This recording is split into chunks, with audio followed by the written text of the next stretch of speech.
शुभागमन शुभागमन हुआ गुरु का शुभागमन। सुस्वागतम सुस्वागतम भक्त कहे गुरु सुस्वागतम। बड़े भाग्य से बड़े पुण्य से मिला गुरु का चातुर्मास। बड़े भाग्य से बड़े पुण्य से मिला गुरु का चातुर्मास। वर्षा योग में धर्म की वर्षा रचेगी एक स्वर्णिम इतिहास।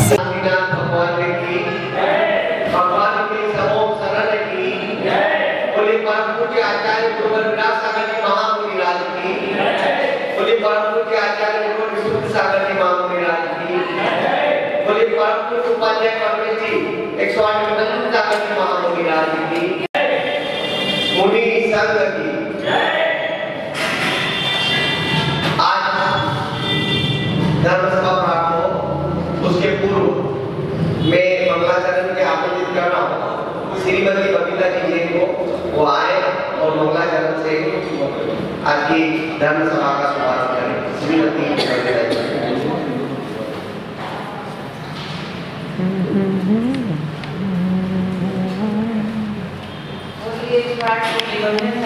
महाराज की जय। नमो काल मंत्र है न्यारा इसने लाखों को तारा। इस महामंत्र का जाप करे जो भवजल से मिले किनारा। नमो अरिहंतानम नमो सिद्धानम नमो मायरियानम नमो वचायानम नमो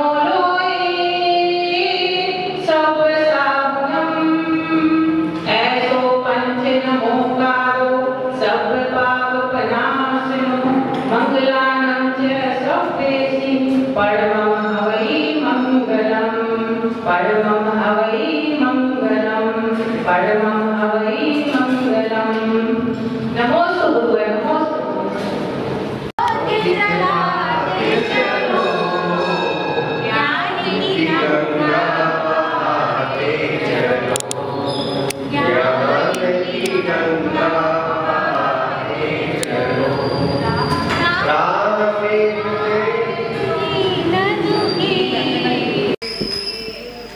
गुरुवर तेरे चरणों की मुझे रज जो मिल जाए। दुख मेट दो जिन दुख मेट दो मरण दुख मेट दो जिनवानी जग मैया जन्म दुख मेट दो जिनवानी जग मैया जन्म। परम पूज्य उपाध्याय परमेष्ठी गुरुवर विभंजन सागर जी महामुनिराज साक्षात विराजमान है। समग्र समाज की ओर से उनके चरणों में सत सत नमन वंदन करते हुए आग्रह है कि अपनी अमृत वाणी से हमें अनुग्रहित करें। नमोस्तु गुरुदेव नमोस्तु गुरु।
श्री शांतिनाथ भगवान की परम पूजा आचार्य भगवान कुंद कुंद स्वामी की आचार्य गुरु विराग सागर जी महामुनि राज की चर्या श्रवण जैसे विशुद्ध सागर जी महामुनि राज की अहिंसा में विश्व धर्म की।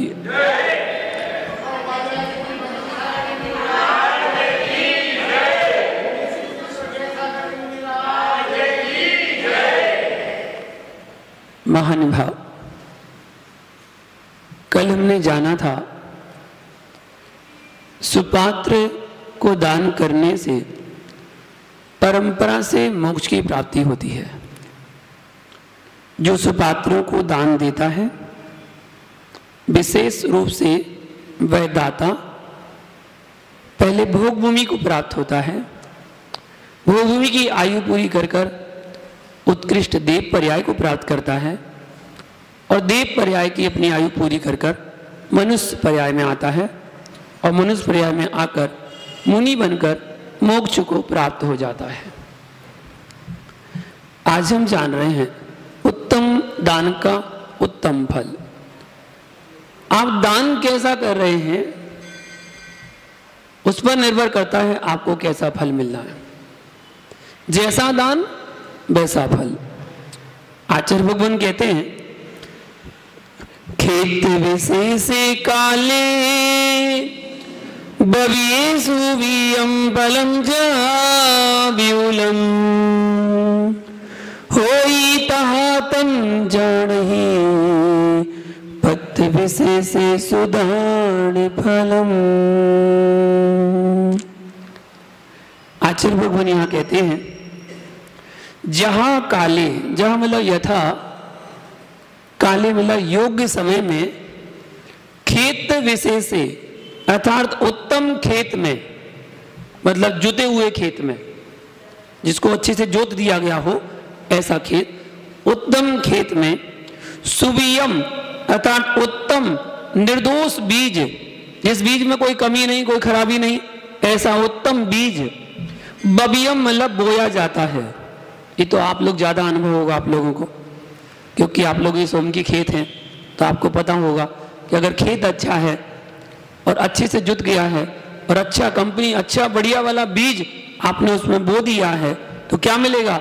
विपुलम फलम, विशेष फसल और फल होई मतलब प्राप्त होता है। अच्छी फसल होती है और अच्छा फल प्राप्त होता है। जहां मतलब उसी प्रकार पत्र विशेषेषु पात्र विशेष के हाथ में दिया गया दान फलम अर्थात दान का फल जानना चाहिए। उत्तम दान का फल जानना चाहिए। कब दिया गया हो? तीन चीजें समझना।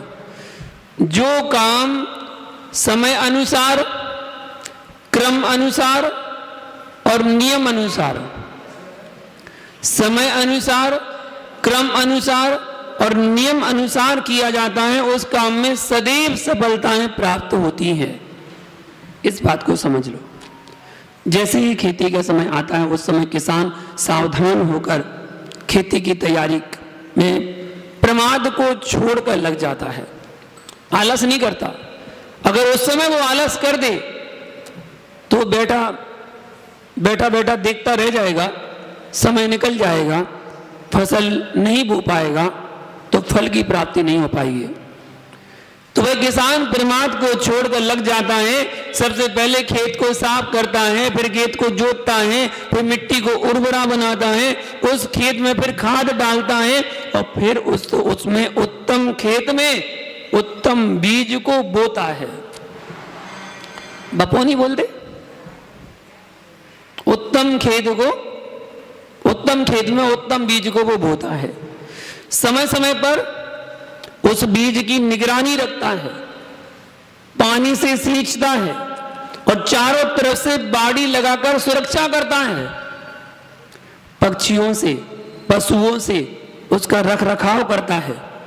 इस तरह उत्तम बीज से उत्तम फसल प्राप्त कर वह किसान आनंदित होता है। लहलहाती हरी भरी फसल देखकर सोचता है कि सही मेहनत का सही फल मुझे आज मिला है। और फसल आप लोगों को तो बाद में दिखती है, किसान को तो तभी दिख जाती जब वो हाथ में बीज लेता है ना, उस हाथ में बीज लेकर ही उसको फसल दिख जाती है कि यहां पर कैसी फसल होने वाली है। तभी तो वो मेहनत करता है, इस बीज से मुझे उत्तम फल की प्राप्ति होगी, उत्तम फसल मिलेगी, तब वो मेहनत करता है। इसी प्रकार आचार्य भगवान कहते हैं पात्र विशेष को दिया गया दान विशेष का प्रयोजन है। उत्तम पात्र को दिया गया दान उत्तम फल प्रदान करता है। उत्तम पात्र कौन? आचार्य उपाध्याय और साधु, जिन्होंने उत्तम जन्म पाकर, उत्तम कुल पाकर, उत्तम जाति पाकर, उत्तम धर्म को धारण करके, उत्तम भावों को बनाकर, उत्तम व्रतों को धारण किया, अर्थात महाव्रतों को, उत्तम व्रतों को धारण किया, इंद्रियों का दमन किया, मिथ्यात्व का दमन किया, कसायों का समन किया और पंच परमेष्टि को नमन किया। सब कुछ करने के बाद पंच परमेष्टि को नमन किया और दृढ़ता के साथ राग द्वेष वृत्ति से दूर हटकर मोक्ष मार्ग पर गमन किया। ऐसे होते हैं मुनिराज। ऐसे विशेष पात्र को तीन चीजें समझना है। ऐसे विशेष पात्र को समय अनुसार भक्ति भाव से दिया गया दान उत्तम फल प्रदान करता है। उत्तम पात्र को उत्तम भक्ति के साथ आहार दिया जाता है। पात्र रोटी का नहीं, भक्ति का भूखा होता है। जो पात्र आपके यहाँ आहार करने के लिए आता है वो रोटी का भूखा नहीं होता है, भक्ति का भूखा होता है। अगर आपने भक्ति पूर्वक उसको भोजन कराया तो नीरस भोजन भी सरस भोजन का काम करता है, अगर आपकी भक्ति है तो। और भक्ति नहीं है तो सरस भोजन भी नीरस जैसा लगता है कि आज तो मेरे को नीरस भोजन मिल रहा है। उत्तम पात्र को उत्तम भक्ति के साथ आहार दिया जाता है। श्रावक भक्ति भाव पूर्वक दान देता है, समर्पण से दान देता है और 9 प्रकार की भक्ति करता है। 9 प्रकार की भक्ति, नवदा भक्ति इसको कहते हैं। 9 प्रकार की विधि से भक्ति रचता है, क्योंकि सतपात्र की पहली आराधना, सतपात्रा की पहले आराधना फिर आहार कराया जाता है। पहले तो आराधना, 9 भक्तियां। आराधना के बिना संभव नहीं आहार। अगर 9 भक्ति में से एक भक्ति भी आप कम कर रहे हैं, मुनिराज आहार नहीं करेंगे। आपको पूरी 9 भक्तियां करना, क्रम से करनी है। और क्रम से सबसे पहले पड़गाहा नहीं करना है, उसके बाद उच्चासन ही ग्रहण कराना है, फिर पाद प्रक्षालन कराना है, पूजन करना है, फिर नमन करना है। नमन करने के बाद शुद्धि बोलो, मन शुद्धि, वचन शुद्धि, काय शुद्धि, आहार जल शुद्ध है। क्रमशः आपको 9 भक्तियां करनी है। अगर इसमें अक्रम हो जाए तो मुनिराज फिर बोलेंगे हूं, बोलो फिर से। अगर शुद्धि में आपने बोल दिया मन शुद्धि, काय शुद्धि, आहार जल शुद्ध है, वो कहीं फिर से बोलो। आपने फिर बोला मन शुद्धि, मन शुद्धि, आहार जल शुद्ध है, वो कहीं फिर से बोलो। क्रम से बोलना है। भक्तियां तो क्रम से ही होती हैं, वो क्रम से भक्ति करना है। भाई नवदा भक्ति एक श्रावक साधु के प्रति अपने भाव जागृत करता है। भाव पूर्वक नमस्कार करके मुनिराज का पड़गाहन करता है, भाव पूर्वक परिक्रमा लगाता है और परिक्रमा लगाते फिर अपने घर के लिए प्रस्थान कराता है, घर में प्रवेश कराता है, फिर आहार कक्ष में प्रवेश कराता है। यह श्रावक की विशेष पात्र की प्रति विशेष भक्ति है, जो पड़गाहन करने के बाद परिक्रमा लगाता है। परिक्रमा नवदा भक्ति में नहीं आती है, पड़गाहन नवदा भक्ति में आता है कि हमने भक्ति भाव से पड़गाहन किया, बुलाया, मुनिराज आ गए और आपके चौके के पास खड़े हो गए, ये हो गया पड़गाहन। अब उसमें विशेष भक्ति होती है कि श्रावक मुनिराज की परिक्रमा लगाता है। ठीक है, क्यों लगाता है? क्योंकि मुनिराज की परिक्रमा लगाने का केवल 24 घंटे में एक ही समय ऐसा मिलता है जब उनकी हम परिक्रमा लगा सकते हैं। साक्षात परमेष्टि की, आचार्य उपाध्याय साधु की परिक्रमा लगाने का एक बार ही अवसर मिलता है, वो भी आहार की बेला के समय। भगवान तो बैठे हैं, भगवान को कहीं जाना तो नहीं है, ना दुकान पे जाना, ना व्यापार खोलना, ना जॉब पे जाना है ना सामयिक करना, ना प्रतिगणना, ना करना भक्ति करना, कुछ नहीं करना, कोई काम नहीं है। इसलिए तो हाथ पे हाथ रख के बैठे।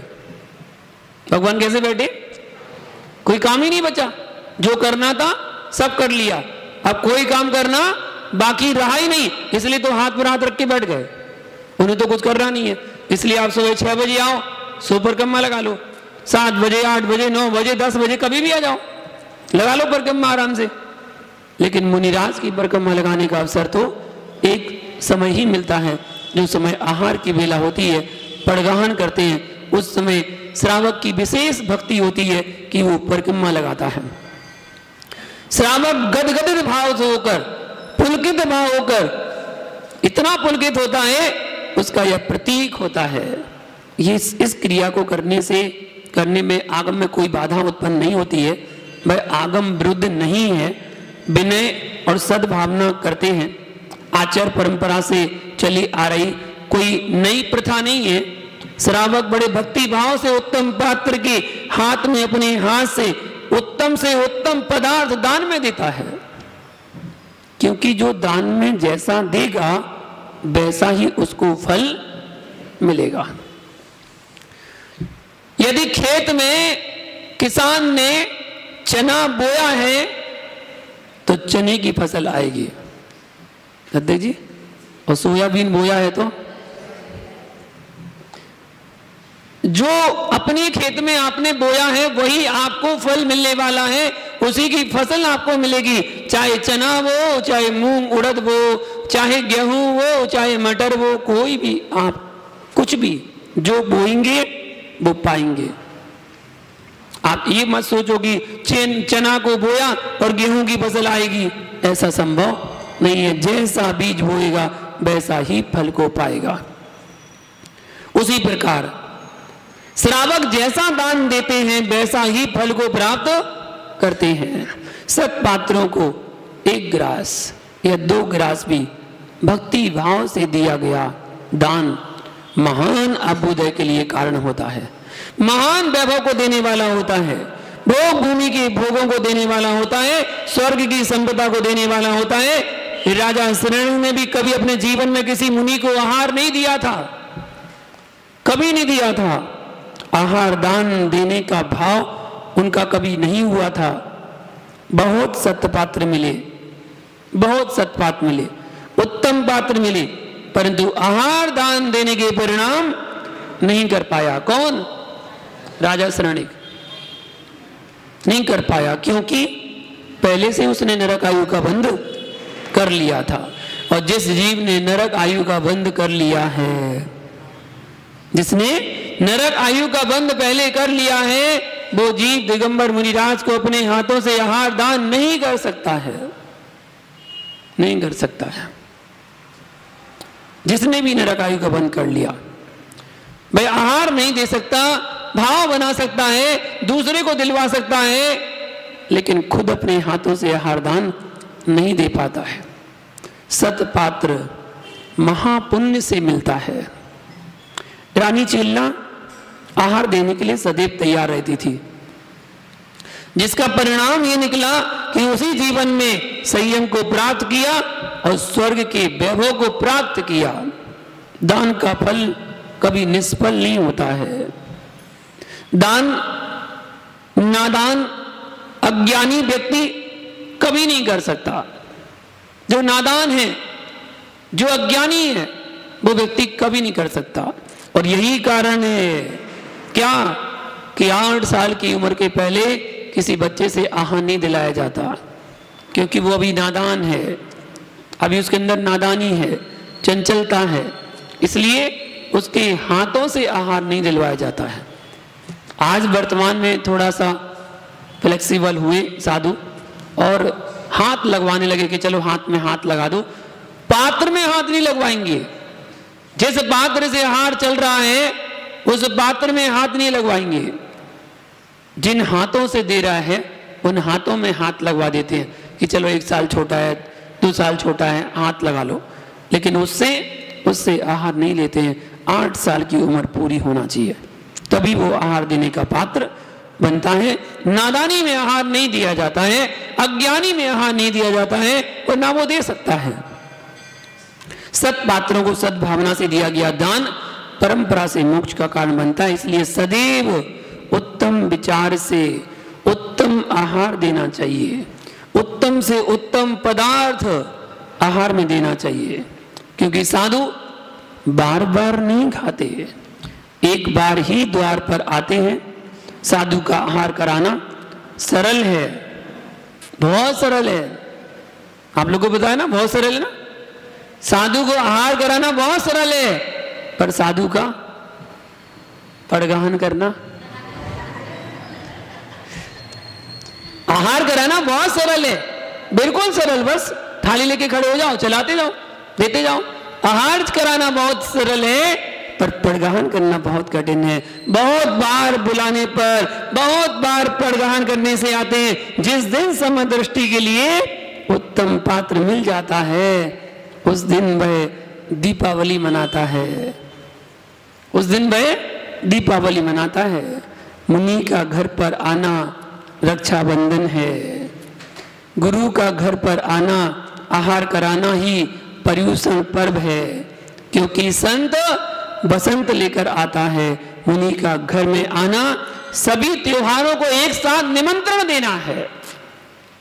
एक साथ सभी त्योहार आ जाते हैं जब साधु घर में आते हैं। इतनी खुशियां होती हैं, उन खुशी के ठिकाने नहीं रहते। दीपक भी जलाता है श्रावक, रंगोली भी लगाता है, रंगोली भी मारता है। रंगोली मारी तो होली हो गई, और दीपक जलाया तो दीपावली हो गई। सब त्योहार एक साथ। और त्याग करता है कुछ तो पर्युषण पर्व हो गए। सब त्योहार एक साथ उसके आ जाते हैं उस समय जब मुनिराज घर पर आते हैं। मुनि जनों के आने पर कोई त्योहार शेष नहीं रह जाता है, क्योंकि त्योहार के दिन घर में कोई चीज की कमी नहीं होती है। सब भरे भंडार होते हैं, मन चाहा खाने को मिलता है। उसी प्रकार से संत के आने पर घर में कोई कमी नहीं रहती।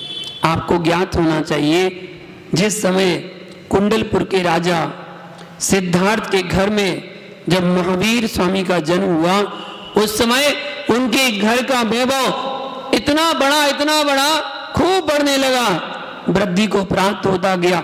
इस कारण से ही तो बालक का नाम महावीर सिद्धार्थ ने वर्धमान रखा था।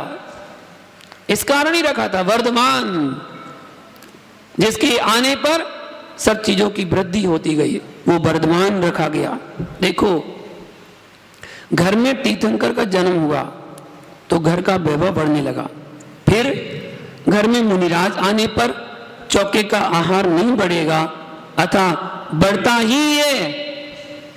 ऐसा नियम है कि जितने आपके यहाँ भोजन करने आ जाएंगे वो सारे के सारे भोजन कर लेंगे, तब भी उसमें से कुछ ना कुछ तो शेष बचा ही रहेगा, निश्चित बचा रहेगा। जिस घर में साधु संत का आहार होता है उस घर में कभी कोई कमी नहीं पड़ती, कितने भी लोग क्यों ना भोजन कर जाएं। यह चमत्कार किसका? सतपात्रों का, सतपात्र के आने का प्रभाव है। इस गाथा का मतलब यही है कि उत्तम पात्र को दान देने वाला सदैव उत्तम फल को प्राप्त करता है। इसलिए हमें हर समय यही भावना भाना चाहिए कि हम उत्तम पात्र को आहार दान दे सकें। अब बात आ रही है कि आचार्य भगवान कहते हैं केवल उत्तम पात्रों को ही दान देना चाहिए, बस केवल उत्तम पात्र को दान देना चाहिए। और जो पूजा में पढ़ा गया दान 4 प्रकार का, 4 संघ को दीजिए, बस केवल 4 संघ को देना है, मुनि आरिका श्रावक श्रावी का, और आहार दान, औषध दान, अभय दान, ज्ञान दान, ये 4 दान 4 संघ को देना है बस। और कोई स्थान नहीं है क्या कि जहां पर हम दान दे सके? फिर एक श्रावक ने बोला कि फिर ये मंदिर बनवाएंगे तो दान कहलाएगा कि नहीं? मंदिर बनवाया, कौन से दान में लेंगे? आहार दान में, औषध दान में, अभय दान में, ज्ञान दान में? कौन से दान के अंतर्गत आएगा? भगवान की प्रतिमा विराजमान करेंगे तो कौन से दान में आएगा? कौन से दान में आएगा? नहीं, 4 दान तो मुख्य है ही। आचार्य भगवान ने समाधान किया। शिष्य ने जब पूछा कि और भी जगह कहीं दान की है कोई स्थान जहां पर हम दान कर जाएं? हाँ बोले, बिल्कुल कर सकते हैं। कैसे? गाथा दी है, सुवित्तवीयम जो बबई जुणत सत्य खेते सोति वन रज फलम भुंजदि कल्याण पंच फलम। आचार्य भगवान कुंद कुंद स्वामी कहते हैं कि जो जिणुत्त, जो मतलब जो पुरुष, जिणुत्त मतलब जिनेन्द्र भगवान के द्वारा कहे गए सत्य खेतेषु, सत्य खेतेषु मतलब सप्त क्षेत्रों में, 7 क्षेत्रों में, ऋणीय सुवित्त बीयम, नियम मतलब नीति पूर्वक, सुवित्त बीयम अर्थात श्रेष्ठ धन रूपी बीज को अपने नीति पूर्वक न्यायोपार्जित श्रेष्ठ धन रूपी बीज को बबई मतलब बोता है, सो मतलब वह, यह मतलब इस लोक में तीव्र रज्य फलम अर्थात तीनों भुवनों के राज्य रूपी फल को भुंजदी भोग कर कल्याण पंच फलम 5 कल्याणक के फल को प्राप्त करता है, जो 7 क्षेत्रों में दान देता है। फिर से जिज्ञासा करता है कि गुरुजी 7 क्षेत्र तो बता दिए, वो 7 क्षेत्र हैं कौन से? जो पुरुष जिनेन्द्र भगवान के द्वारा प्रतिपादित सप्त क्षेत्रों में न्याय पूर्वक पुनः पुनः याद रखना, न्याय पूर्वक अर्जित किया हुआ धन संपत्ति का सदुपयोग सद्भावना से करता है, श्रेष्ठ धन रूपी बीज दान रूप खेत में बोता है, वह 3 लोक के राज्य को भोगने वाला होता है, तीनों लोकों के सुख को भोग करने वाला होता है, 3 लोक के स्वामी होता है, ऊर्ध्वलोक, मध्यलोक, अधोलोक, तीनों लोकों का स्वामी बनता है। परंतु कैसा दान? उत्तम दान, उत्तम फल देता है, उत्तम दान उत्तम फल देता है। उत्तम दान कौन सा? जो निस्वार्थ भावना से दिया जाता है, जो अभिलाषा से रहित होकर दिया जाता है, कोई इच्छा नहीं, अभिलाषा जी तो दान दे सकती हैं, अभिलाषा से रहित होकर दान दिया जाता है, कोई इच्छा नहीं, कोई आकांक्षा नहीं, कोई तमन्ना नहीं, हमें तो आहार देना है, निस्वार्थ भावना, जिसे देने के बाद बदले की भावना नहीं हो, जिसे देने के बाद बदले की भावना ना हो कि मैंने दान दिया तो मुझे ऐसा मिले बदले में, नहीं, बदले की भावना नहीं होना चाहिए। वह दान 3 लोक के फल को देने वाला होता है। दान देने वाला 3 लोक का स्वामी क्यों होता है? क्योंकि दान देने वाला दाता 3 लोक के स्वामी मुनिराज को दान देता है। 3 रत्नों के स्वामी दिगंबर मुनिराज 28 मूल गुणों के धारी और 3 रत्नों के पुजारी महाव्रतों के अधिकारी होते हैं। वे 3 रत्नधारी, सब में दर्शन, सब में ज्ञान और सब में चारित्र, ये 3 रत्न के धारी होते हैं। जो श्रावक 3 रत्न के स्वामी को भक्ति भाव से दान देता है वह 3 लोक का स्वामी जरूर होता है। इसलिए रत्नत्रय की उत्कृष्ट आराधना करने वाले परम पिता तीर्थंकर भगवान प्रभु होते हैं।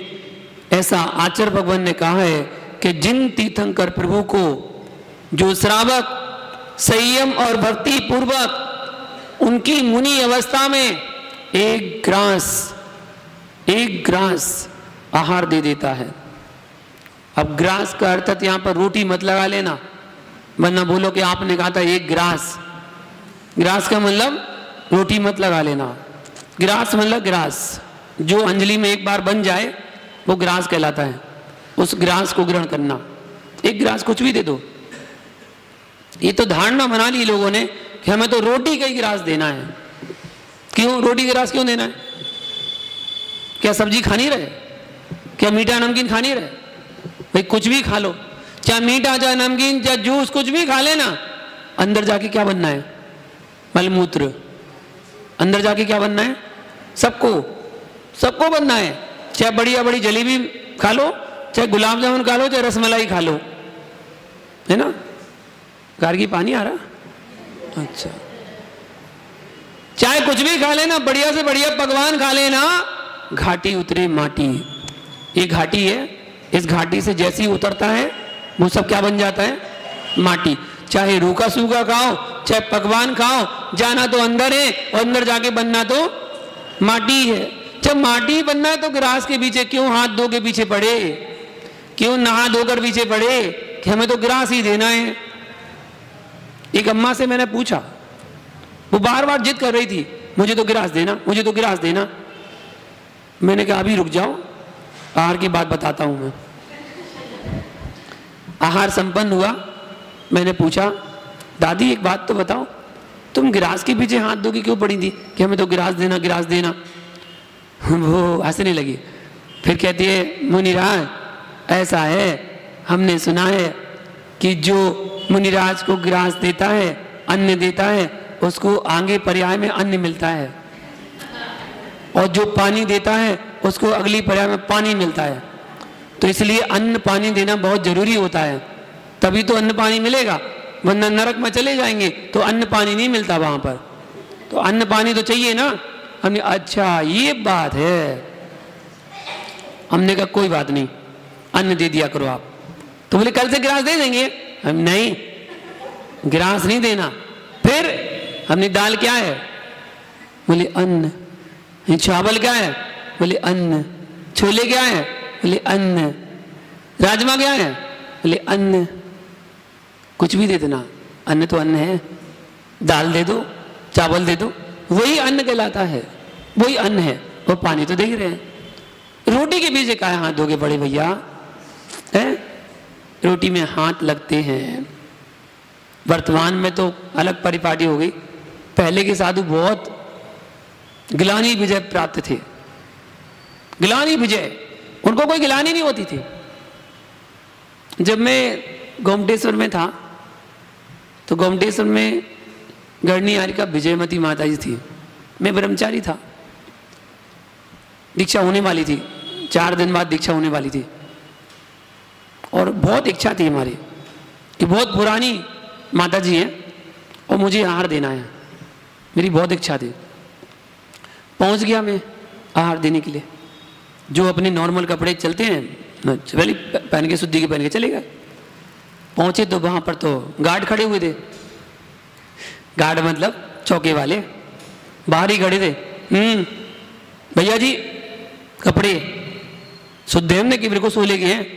कहाँ डाले थे, अपने घर पर डाले थे, कमरे में डाले थे, वहां नहीं चलेंगे। फिर बोले यहीं छत पर डालना पड़ेगा, ऊपर यहीं सूखने डालो। जूट वाली रस्सी पर डलेंगे, प्लास्टिक की रस्सी पर नहीं डलेंगे। प्लास्टिक का सोला नहीं चलता। प्लास्टिक की पन्नी में हो तो नहीं चलेंगे, प्लास्टिक की रस्सी पे हो तो नहीं चलेंगे, प्लास्टिक का अगर कैप लगा दिया तो नहीं चलेंगे। आपको तो जूट वाली भी डालना। ठीक है, हमें आहार तो देना है। अगले दिन, उसी दिन शाम को धोती दुपट्टा वहां डाला है, वहां डाल के आए। फिर सुबह पहुंचे तो वहीं वस्त्र बदल के आहार देने के लिए पहुंच गए। जब वहां पहुंचे तो जो दीदी थी, दीदी ने कटोरी पकड़ा दी दाल की। क्या कटोरी, दाल की कटोरी। अब मेरी आदत तो कुछ और थी, तो मैंने कहा दीदी चम्मच, चम्मच में नहीं चलती यहाँ। फिर उंगली से देना है। हाँ बोले उंगली से ऐसे करके और बस दे दो। हमने ऐसे कैसे दे पाएंगे, हमें आहार तो ऐसे होता। बोले यहाँ पर देना हो तो दो, नहीं तो आगे को दूसरी माता जी को दे दो। नहीं, माता जी को दे देना है, माता जी को तो देना है। उस दिन मैंने देखा कि क्या उनकी गिलानी विजय होगी कि श्रावक अपनी उंगलियों से डाल के चम्मच बना के और उनको दाल ऐसे दी। देखकर ही ऐसा लगा कि कैसे लेते रहे हमें। ये कहलाती गिलानी विजय। हमें तो देख के देते समय गिलानी आ गई थी कि हमने कैसे दिया। फिर हमने कहा दीदी एक काम करो ना, दाल की जगह और कुछ दे दो ना, और कुछ दे दे। हमने तुरंत दाल पकड़ाई और फिर और कुछ चीज़ हमने देखी। वो फल वगैरह भी दिए तो हाथ में रख के, फल हाथ में रख के और उनके हाथ पे देना है, हाथ से। धन्य माता जी। तब दिया था हमने हार। गिलानी विजय, गिलानी विजय होना चाहिए। तो चाहे कुछ भी दो, ग्रास ग्रास कहलाता है। आप ग्रास के पीछे मत पड़ो, आप कुछ भी दे दो कि हमें देना है बस। मुनिराज के आहार निरंतर हो जाए, ये भावना भाव। और ये सोचो, मेरा तो क्या नियम है, ग्रास एक से लेता हूं, जब से दीक्षा ली तब से ही नियम है हमारा। तो आप ये सोचो ग्रास दोगे ना तो मुश्किल से 8-10 गिलास बस, 8-10 गिलास चलते हैं टोटल, शुरू से एंड तक लगा लो ना, ज़्यादा से ज़्यादा 12 गिलास लगा लो, 3 रोटी लगा लो, 12 गिलास चलते हैं बस। और बाकी तो सब कुछ चलता है। आप दाल भी दे सकते हो, सब्जी भी दे सकते हो, मीठा भी, नमकीन भी, जूस भी, और जो देना फल भी सब दे दो। 1 बार नहीं, 10 बार नहीं, 12 बार नहीं, 25 बार दे दो। उस बार गिलास में तो आपको 12 बार, तो बेनिफिट किसमें है? ज़्यादा बात किसको देने मिल रहा है? और चीज़ देने वाले को। बेनिफिट देखो ना आपको, तो किसमें ज़्यादा मिल रहा है, किस बार कितनी बार देने को मिल रहा है, आप वो देखो, आप वो दो। 1 गिलास अगर आपने तीर्थंकर मुनिराज को दे दिया तो तीसरे भाव में मोक्ष हो जाएगा। वह नियम से 3 भाव में मोक्ष जाएगा, नियम से। देखो रत्नत्रय की विशेषता, जो जीव 3 रत्न के स्वामी को आहार देता है वह 3 लोक का स्वामी होता है, और जो तीर्थंकर जैसे महापुरुष को आहार देता है वह तृतीय भाव में नियम से निर्वाण पद को प्राप्त हो जाता है। 3 ही भाव और बस निर्वाण को प्राप्त करता है। 4 या 5 भाव नहीं, या इससे अधिक या कम भाव नहीं लेता, 3 भाव। उसका कारण यह है कि रत्न 3 ही होते हैं, 4 नहीं होते हैं। लोक भी 3 ही होते हैं, 4 नहीं होते हैं। इस कारण से 3 ही भाव लेता है, अधिक नहीं लेता है। सम्यक दृष्टि श्रावक सत्पात्र को भी दान देता है और 7 क्षेत्रों में भी दान देता है। आइए 7 क्षेत्रों पर। सम्यक दृष्टि श्रावक जिन 7 क्षेत्रों में दान देता है वो 7 क्षेत्र कौन कौन से हैं? कहां कहां दान देता है? जिन बिंबम जिनागारम, जिन यात्रा महोत्सवम, जिन तीर्थ जिनागमम, जिना यत्नानि सप्तधा। 7 क्षेत्रों में दान देने के लिए विधान बताया गया। पहला दान जिन बिंब का निर्माण करवाना, दूसरा दान जिन मंदिर का निर्माण करवाना, तीसरा दान जिन यात्रा करवाना, चौथा दान पंच कल्याणक महोत्सव वेदी प्रतिष्ठा महापूजा करवाना, 5वां दान जिन तीर्थ उद्धार करवाना, जीर्णोद्धार करवाना, जो मंदिर जीर्ण शीर्ण हो रहे हैं उनका मंदिर का निर्माण करवाना। अगला 6वां जिनागम प्रकाशन करवाना। शास्त्र छप रहा है तो शास्त्र में यदि कोई शास्त्र वर्धक, कोई ज्ञान वर्धक, कोई प्रतियोगिता आदि निकल रही जिससे ज्ञान की वृद्धि हो, उसमें शास्त्र प्रकाशन में अपना सहयोग करना जिनागम प्रकाशन कहलाता है। और 7वां दान जिनायतन बनवाना। जिनायतन, ये दान के 7 उत्तम स्थान बतलाए गए हैं। जिन बिंब बनाने के लिए धन, सोना, चांदी, पीतल आदि जो उत्तम उत्तम धातुएं हैं, जब प्रतिमा अष्ट धातु की बन रही है तो अष्ट धातु में जो भी आपके घर में धातु हो वो सारी धातु आप मंदिर की प्रतिमा बनाने में दे सकते हैं। लोग अक्सर पूछते हैं कि ये विधान का कलश, ये उसका कलश, ये इतने सारे कलश हो गए, अब इन कलशों का क्या करें? सब पीतल के कलश हैं, दे दो सब प्रतिमा बनने में। जहां प्रतिमा बन रही हो सारे कलश दे देना, बोले प्रतिमा बनने में दे दो, गल जाएंगे और प्रतिमा में लग जाएंगे, उसका अंश आपका वहां पर लग जाएगा प्रतिमा में। अष्ट धातु की प्रतिमा बन रही है, चांदी, सोना, तांबा, पीतल, जो भी अष्ट धातु में है वो सब आप उसको दे सकते हैं। लोहा अष्ट धातु में नहीं आता, स्टील अष्ट धातु में नहीं आता। स्टील को तो फेंक देना चाहिए, मंदिर से भी बाहर निकाल देना चाहिए। स्टील के बर्तन हो तो बाहर कर दो स्टील के बर्तन, नहीं। भगवान का कलश अभिषेक स्टील के बर्तन में नहीं करना है, भगवान का गंधोदक स्टील के बर्तन में नहीं रखना है। आप दूसरे धातु के पात्र लाइएगा, उत्तम धातु हो, उत्तम धातु लाकर फिर आप उनका, देखिए क्षुल्लक अवस्था में कांसे का पात्र दिया जाता है क्षुल्लक जी को, स्टील का पात्र नहीं देते हैं। कुछ लोग जो पात्र स्टील पात्र नहीं लाते हैं क्षुल्लक जी, तो चौके वाले स्टील का पात्र पकड़ा देते हैं उनके हाथ में। नहीं, स्टील का पात्र कभी नहीं देना चाहिए, उत्तम पात्र ही हमें, उत्तम धातु का पात्र देना चाहिए जो आहार आदि के लिए दिया जाता है। ऐसे ही मंदिर में ये थालियां, ये गिलसियां, ये थौने, इतनी गरीबी है क्या अपने यहां कि लोहे के बर्तनों में, स्टील के बर्तनों में पूजा करें? अरे बहुत सक्षमता है, अगर आप चाहो तो कोई बड़ी बात नहीं है। 100 लोग मिल जाओ और एक एक बर्तन का सेट अपनी तरफ से मंगवा दो। मंदिर में 100 सेट आ जाएंगे पीतल की धातु के। और जो सक्षम है वो 5 सेट दे दे, 10 सेट दे दे। जो सक्षम नहीं है वो 1 सेट दे दे। कितने का आएगा? व्यापारी कहां गया? अनुपम कितने का आएगा? 1000, 1500, बस 1200। वाह, 1200 रुपए में एक सेट आ जाएगा। सोचो 100 सेट मंदिर में आ जाएंगे, वो स्टील के बर्तन सब बाहर हो जाएंगे। 100 सेट आप अच्छी धातु के बर्तन के लाएं, चाहे आप जर्मन सिल्वर के लाएं, चाहे आप स्टील के वो कांसे के लाएं या पीतल के लाएं, या और अभी एक नई धातु चली है कोई अच्छे जो चमकदार होते हैं, चमकते भी हैं, सुंदर भी दिखते हैं। ये बर्तन तो काले पड़ जाएंगे, इसलिए इन बर्तनों का प्रयोग नहीं करना चाहिए। उत्तम धातु का प्रयोग, उत्तम धातु। हो सकता है इस बार अपन 10 लक्षण में बढ़िया नए सेट से पूजा करेंगे।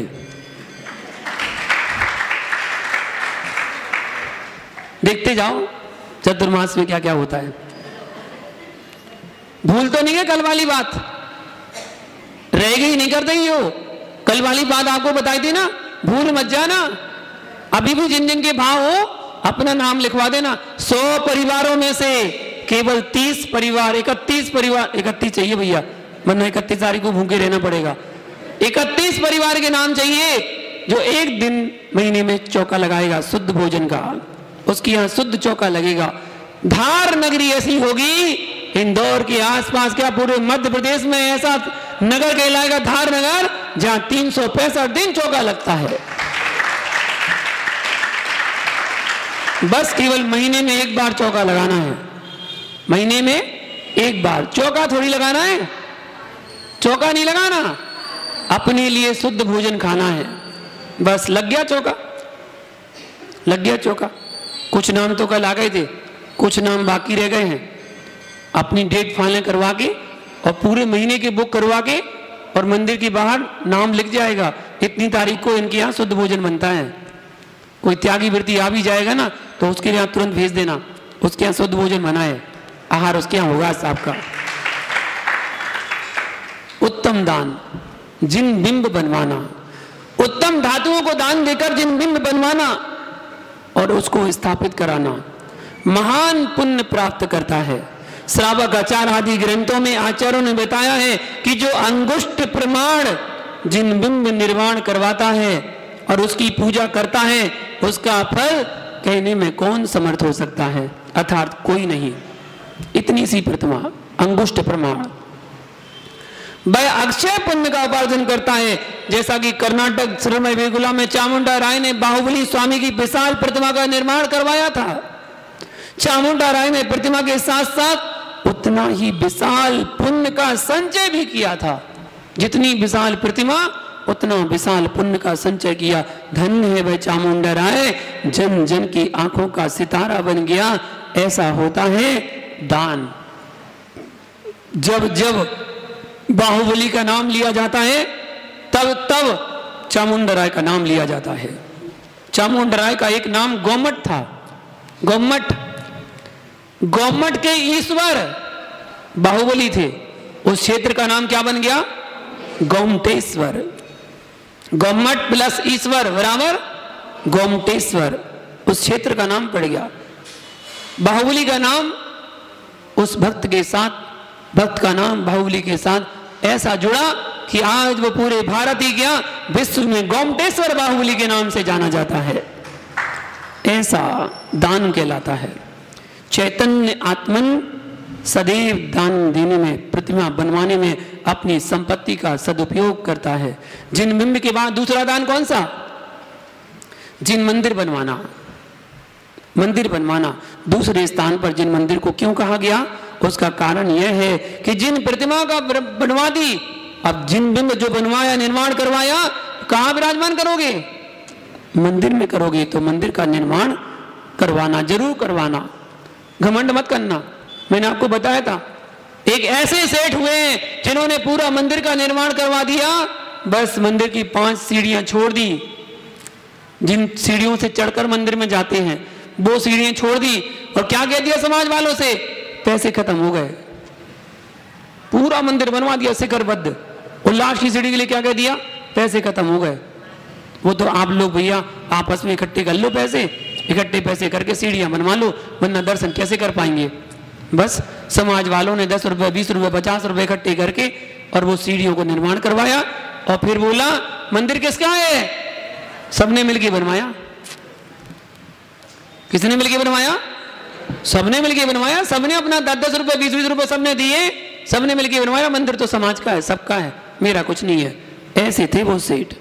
क्या वो सेठ पाहिल होंगे, क्या वो सेठ पाहिल होंगे। 1 लाख प्रतिमा को प्रतिष्ठित करवा के और मंदिर में विराजमान करवाया। जगह जगह पारसनाथ भगवान की प्रतिमाएं देखना आप, 1 से पाषाण की प्रतिमाएं, 1548 ईस्वी की प्रतिमाएं, सब जगह एक सी प्रतिमाएं मिलेंगी। आप कहीं भी प्राचीन मंदिर में क्षेत्र में चले जाओ, पारसनाथ की प्रतिमा जो मिलेगी वो 1548 की प्रतिमा मिलेगी।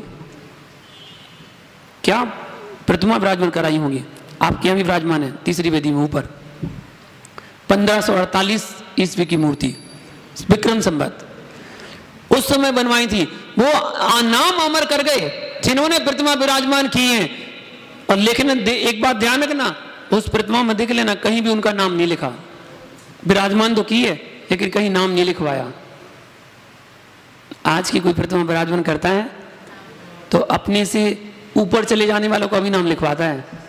पहले ऊपर वालों का, स्वर्गवासी ये, स्वर्गवासी ये, स्वर्गवासी ये, स्वर्गवासी ये, कि फलाने की स्मृति में ये प्रतिमा, ये इसके पुत्र, ये इसके पुत्र, ये इसके पुत्र, ये फिर फलाने वासी, वहां के वासी, वर्तमान निवासी, उसका भी नाम, पूरा एड्रेस विद एड्रेस के साथ अब लिखा जा, अंकित किया जाता है।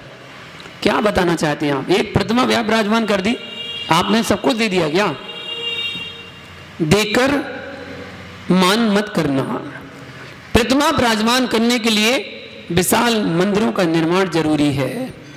प्रतिमा तो होती है इतनी सी और मंदिर होता है विशाल।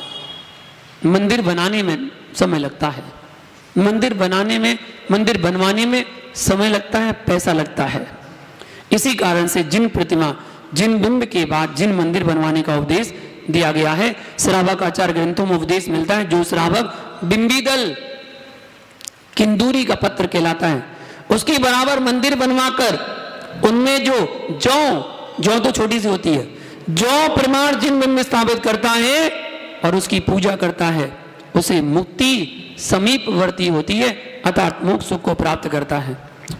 भैया आपको ज्ञात होना चाहिए, महाकवि रत्नेश ने भरतेश वैभव में लिखा है कि आदिनाथ का पुत्र भरत चक्रवर्ती कहाँ गया, जब कैलाश पर्वत पर गया तो कैलाश पर्वत में स्वर्णमयी 72 जिन मंदिर बनवाए थे और उन प्रत्येक मंदिर में 500 धनुष प्रमाण जिन प्रतिमा को विराजमान करवाया था। क्या मनोहारी दृश्य रहा होगा वो, स्वर्णमयी शिखर बनवाए। अब आप सोचिए वह मंदिर कितने सुंदर होंगे, कितने स्वर्णमयी विशाल प्रतिमाएं होंगी। धन्य है भरत चक्रवर्ती जिसने उन विशाल मंदिरों का निर्माण करवाया था। उन मंदिर बनवाने का फल उसने उसी भाव में पा लिया। 72 जिन बिंब जिन मंदिर सहित निर्माण करवाए, परंतु जब भरत चक्रवर्ती ने मुनि व्रत धारण किया तो उन्हें केवल ज्ञान प्राप्त करने में 72 मिनट नहीं लगे। 72 मंदिर बनवाए, उसका फल इतना हुआ कि 72 मिनट भी नहीं लगे। अंतर्मुख के अंदर केवल ज्ञान को प्राप्त कर लिया। 72 मंदिरों का निर्माण करवाया तो निर्माण प्राप्त करने में समय नहीं लगा। या यूं कहा जाए कि आत्म मंदिर का निर्माण करने में 48 मिनट लगे और अंतर्मुख में आत्म मंदिर का निर्माण हो गया। यह फल मिला जिन मंदिर बनवाने का, उत्तम फल। इसलिए सदैव अपनी संपत्ति को दान में देकर सदुपयोग करना सीखो। दान के 7 स्थान हैं, उसमें तीसरा स्थान कौन सा, जिन यात्रा, तीर्थ यात्रा। यदि कोई मुनि संग, साधु का संग तीर्थ यात्रा को जा रहा है, जिन वंदना करने जा रहा है, तीर्थ यात्रा, सिद्ध क्षेत्रों की यात्रा, अतिशय क्षेत्रों की वंदना करने के लिए अगर साधु संग जा रहा है तो साधु संघ की तीर्थ यात्रा कराने में अपना सहयोग कर लेना, वो कहलाता तीर्थ यात्रा में किया गया दान। वो दान कहलाता है। उस धन का सदुपयोग करना, क्योंकि बिना दान के, बिना धन के तीर्थ यात्रा भी नहीं होती है। सारी व्यवस्थाएं चाहिए होती हैं। जब सारी व्यवस्थाएं साथ में होंगी तभी तीर्थ यात्रा निर्विघ्न संपन्न होती है। इसलिए वो तीर्थ यात्रा के लिए जब साधु संग जाएं तो उसमें अपना सहयोग जरूर करना चाहिए। और यदि कोई श्रावक जा रहे, भाव हो श्रावक के, सम्मिलित से करके यात्रा करनी है, लेकिन पैसे का अभाव है, पैसे नहीं है, आप सक्षम हैं, आप टिकट करवा देना, आने जाने की टिकट उसकी करवा देना, आप तो कराओ भैया यात्रा, कोई बात नहीं, उदार नहीं दे रहे हम आपको, आप तो हमारी तरफ से कराओ तीर्थ यात्रा, हमें पुण्य मिलेगा, हम आपकी यात्रा कराएंगे तो हमें पुण्य मिलेगा, करा देना तीर्थ यात्रा। साधर्मी है आपका, और साधर्मी अगर तीर्थ यात्रा को जा रहा है तो अपने दान का, धन का सदुपयोग जिन यात्रा दान में कर देना। चौथा दान पंच कल्याणक, प्रतिष्ठा, वेदी प्रतिष्ठा, महापूजा।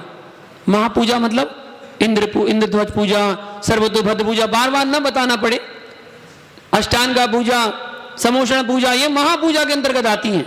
इन पूजा में, प्रतिष्ठा में, पंच कल्याणक में, इन महोत्सवों में दान देना, ये जिन महोत्सव दान कहलाता है।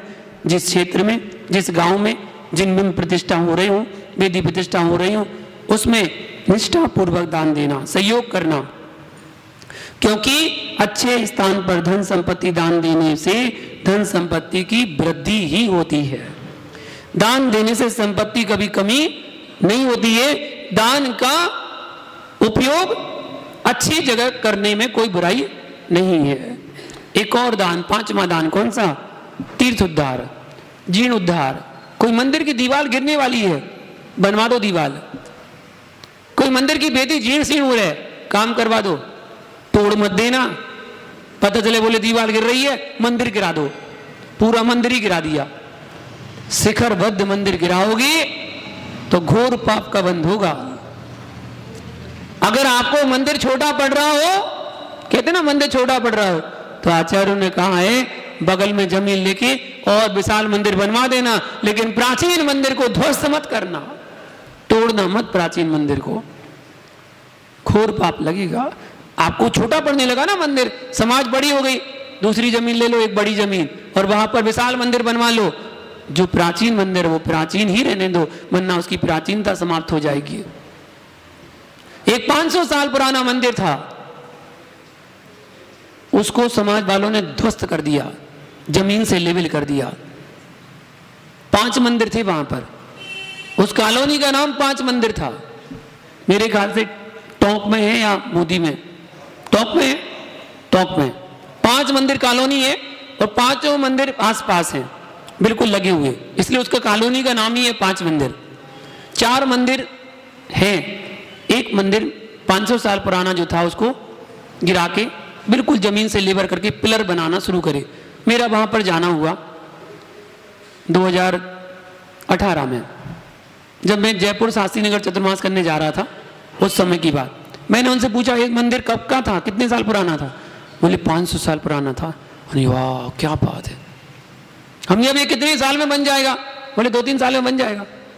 हमने बनने के बाद कितने साल पुराना कहलाएगा? बनने के बाद कितने साल पुराना कहलाएगा?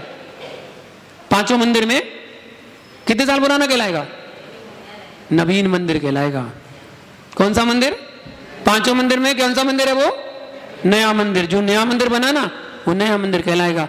आज आप ठोक कर कहते हो कि 500 साल पुराना मंदिर है, लेकिन आज आप देखो धार के मंदिर कहते ना 100 साल से पुराना मंदिर है कि नहीं पंडित जी? 100 साल से पुराना है जी गुरुदेव, नया है। क्या बात कर रहे हो? पंडित जी कह रहे हैं हमारे मंदिर को आपने द्वारा बनाया होगा, लेकिन इस मंदिर की स्थापना जो हुई वो 125 साल पहले हुई थी। मूल नायक भगवान शांतिनाथ भगवान 125 वर्ष पहले यहाँ पर आए थे, जो यहाँ पर विराजमान किए गए थे। बल्कि 150 साल, 150 हो गई लगभग। और जो अगल बगल की प्रतिमाएं वो तो 750 साल प्राचीन प्रतिमाएं हैं, 750 साल प्राचीन। और ऊपर वाले आदिनाथ भगवान वो तो 1100 साल पुरानी प्राचीन प्रतिमा है। ऊपर वाले मुनीश्वर भगवान 800 साल प्राचीन प्रतिमा है, 790 साल प्राचीन प्रतिमा है। ऐसी प्राचीन प्रतिमाएं जिस मंदिर में हो वो मंदिर नहीं कहलाता, वो तो अतिशय क्षेत्र कहलाता है।